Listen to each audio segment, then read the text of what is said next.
ខេត្តព្រះសីហនុបិទការប្រកួតកីឡាវាយសីដណ្ដើមពានរង្វាន់ដើម្បីអបអរសាទរជ័យជំនះ7មករាលើកទី47និងដណ្ដើមពានរង្វាន់7មករាលើកទី25ឆ្នាំ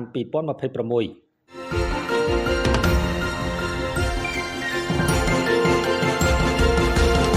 ឯកឧត្តមលីកុសលរដ្ឋលេខាធិការក្រសួងការពារជាតិនិងជាប្រធានសហព័ន្ធកីឡាកម្ពុជាឯកឧត្តមម៉ាំងស៊ីណេតអភិបាលខេត្តព្រះសីហនុអញ្ជើញជាអធិបតីក្នុងពិធីបិទការប្រកួតកីឡាវាយសីដណ្ដើមពានរង្វាន់ដើម្បីអបអរទិវាជ័យជំនះ7មករាលើកទី47និងដណ្ដើមពានរង្វាន់7មករាលើកទី25ឆ្នាំ2026នៅខេត្តព្រះសីហនុនារសៀលថ្ងៃទី18ខែមករាឆ្នាំ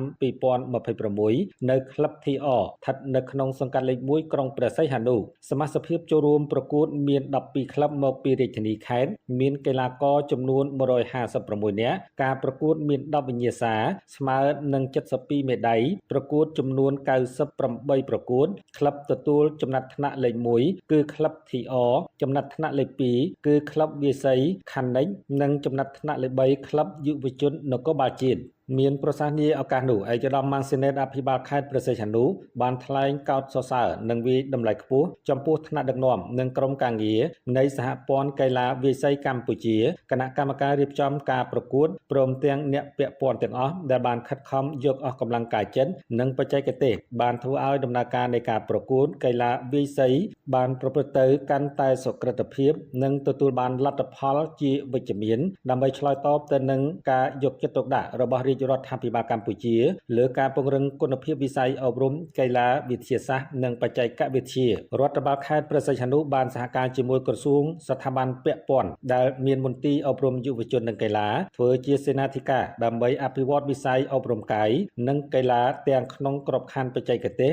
និងការអនុវត្តដើម្បីពង្រឹងសមត្ថភាពកីឡាករកីឡាការិនីនៅក្នុងខេត្តឲ្យកាន់តែខ្លាំងពូកែមានថាមពលសម្រាប់ចូលរួមប្រកួតដណ្ដើមយកជ័យជំនះក្នុងការប្រកួតនានានាឱកាសនោះឯកឧត្តមលីកុសលរដ្ឋលេខាធិការក្រសួងការពារជាតិនិងជាប្រធានសហព័ន្ធកីឡាកម្ពុជាបានលើកឡើងថាការបិទព្រឹត្តិការណ៍ប្រកួតកីឡាវាយសីពានរង្វាន់7មករាឆ្នាំ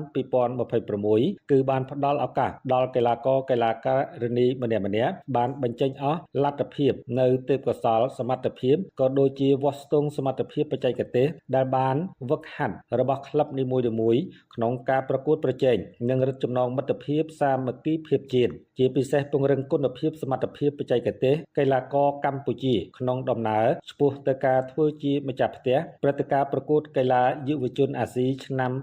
2030ឈរលើស្មារតីទទួលខុសត្រូវដោយមិនគិតពីការឈ្នះចាញ់កីឡាដើម្បីសុខភាពមិត្តភាពសាមគ្គីភាពនិងបង្កើនគុណផលបច្ចេកទេសនិងមិនមានសកម្មភាពណាមួយអវិជ្ជមានក្នុងការប្រកួតរយៈពេល2ថ្ងៃកន្លងមកនេះគឺការប្រកួតប្រព្រឹត្តទៅដោយរលូននិងទទួលបានជ័យជំនះសម្រាប់ក្លឹបរៀងខ្លួនព្រោះការលេងកីឡារមែងតែងមានចាញ់និងឈ្នះគ្រប់ការប្រកួតកីឡានាំមកនូវសុខភាព